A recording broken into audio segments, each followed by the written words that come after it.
This morning I'm very saddened at the death of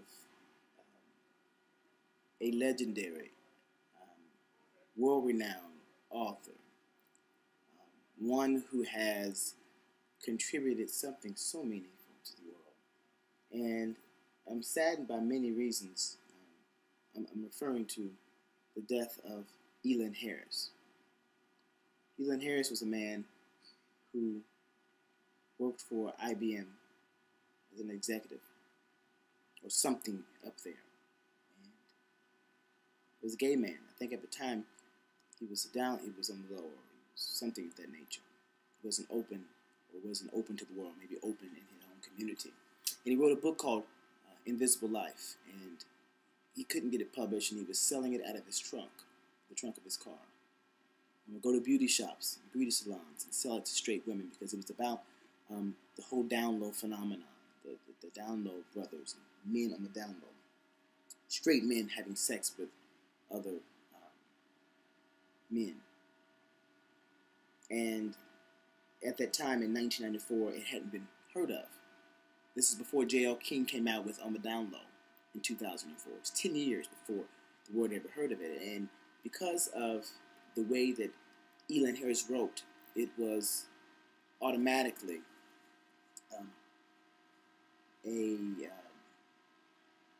on the lips of people around the world, or people in his city.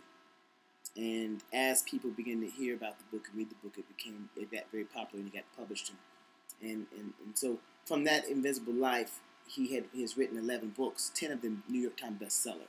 He was very famous because straight people read his work, and he was very mainstream. He was on the Early Show, Today Show, and Late Show, and on other popular talk shows, and got a lot of praise and press. He was a beautiful writer. He could tell a story. I was talking to a very good friend of mine, mentor, father figure of mine, Stanley Bennett Clay, who's also a gay best-selling author. And they were very good friends, and I talked to him because I know that the death surprised Stanley very much. Touched his heart, shocked him. They were close.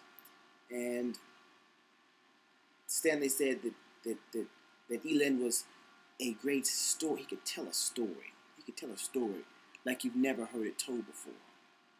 And in this moment, I'm very saddened because he died at 54 years old of a heart attack.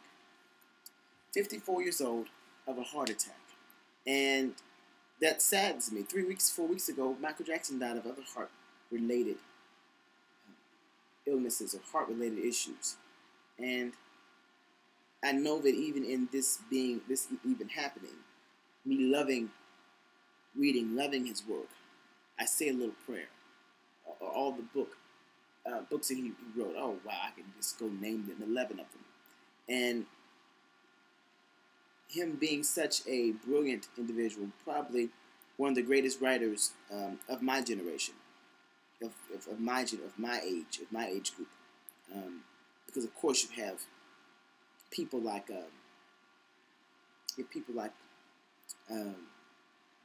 James Baldwin, who's a literary god. No words need to be said about James Baldwin and his work.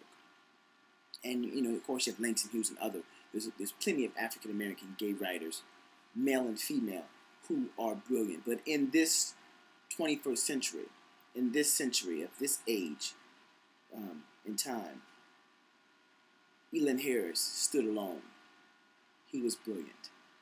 And I know that even in his death, God is saying to me, with his loss, that David, take care of your body. I don't want to be, have reached success, have made millions of dollars off a book contract, and died because I didn't take care of my body. Died because I couldn't, for whatever reason, eat the right foods. Nothing tastes, ladies and gentlemen, friends, family, beloved. Nothing tastes as good as health feels. And feeling health, I know in this moment that wherever you find yourself in life, you made an appointment to be there. And with Lynn Harris, I am elevated, I am moved, I am touched, I'm changed by his contribution to the world. I will never, as long as I live, forget the work, the writing, the stories, the imagination, the gift of creativity and brilliance, that of Lynn Harris. But what I will take from this life, from his lessons, from his death, is that I will in this moment take care of this vessel, that it can take me and keep me where success lies. He was a millionaire. He was wealthy. They compared him as the male Terry McMillan. So I say to you today what Maya Angelou said to me. She said, one does not know who they are or can stand firmly erect in their present and go confidently in the future if they don't know where they've come. If they don't know people like them who've done great works. I'm a writer. I'm elevated by the writings of Lynn Harris. So we all say in this moment of silence, Lynn, we love you, your family. My deepest, sincerest love and peace and condolence goes out to them. Rest in peace, Lynn. Your memory, your work, your legacy will live forever. Thank you. This has been David Richfield.